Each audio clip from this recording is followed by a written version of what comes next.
আসসালামু আলাইকুম। আমি এইচ.এম. তানবীর, গোপালগঞ্জ গ্রামীণ ক্যাটার্সের পক্ষ থেকে। আজকে আমরা আছি কোটালীপাড়া শিকির বাজার একটা অনুষ্ঠানে। তো দেখতেছেন আমাদের ছেলেরা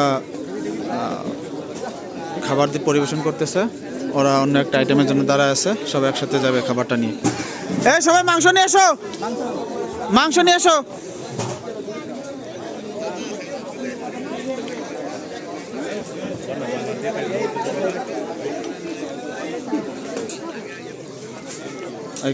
আজকে এখানে আমাদের 250 সেটিংয়ের একটা অনুষ্ঠান চলতেছে, প্রায় 1000 লোক খাবে।